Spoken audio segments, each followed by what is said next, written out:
Hello again, fuzzbutts. In this video, we're going to be lining the foam base and making the nose look all nice and pretty. We're going to do the same thing that we did in the last episode, where we used tape to make a pattern. Right now I'm making a pattern for the lining, which will be made out of 100% pure wool. This is because the lining is going to be touching your face, and you really don't want bad materials to be touching your face. Scientifically, wool is not an allergen, and it's the best thing for people with sensitive skin, which is why I use it. We then want to cut out our pattern and transfer it onto the wool. I primarily use chalk or charcoal just because it washes away. Reflect the pattern to get a symmetrical shape, cut it out, and then glue it in with hot glue. Try and make sure your hot glue doesn't get everywhere, especially not on the face, because that's going to be scratchy and nobody likes that. Then we want to repeat those same steps for the top of the muzzle and around the eyes.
finished the lining, let's move on to the nose. What you're going to need is pins, some material. You can either go like a leathery or a mink or velvet, which I'm using in this case. You're going to need a pen that works on that fabric, or a piece of chalk, some scissors, your head base, and a sewing machine if you're up to it, which I was not, so I just hand stitched it all because I'm lame like that. So you'll want to start off with some tape, get the pattern from your nose, cut it out, and then transfer it onto your material, making sure the direction is the right way, because if you screw that up, it's not going to look right. Then you basically just sew it all together. I find that a blanket stitch works the best, and I will show you how to do it later in the video.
Blanket stitch, what you need to do is go through the material, through the loop, and then pull tight. And repeat that step. Through the material, through the loop, and then pull tight. It's that simple. The reason why you want to use this instead of a running stitch is because a running stitch will break. A running stitch is one of those ones that just goes in and out and in and out and in and out. You could substitute this stitch, the blanket stitch, for a back stitch. I don't have a video example of a back stitch right now, but I will show you guys how to do it in the future. What you'll need to do now is sew up the entire nose except for right at the back, because we're going to be slipping the foam back inside and then sewing that up.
found that the nose wasn't stuffed enough, so I added a little bit of extra polyfill stuffing into the back of it before I sewed it up.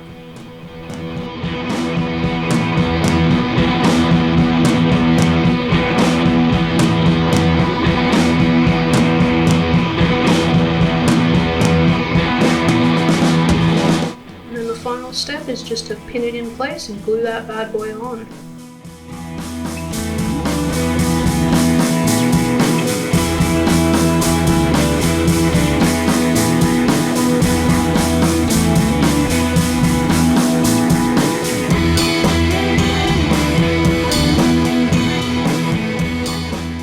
Thanks for watching, Fuzzbutts. I plan to upload new content every fortnight, so please subscribe and ring that bell.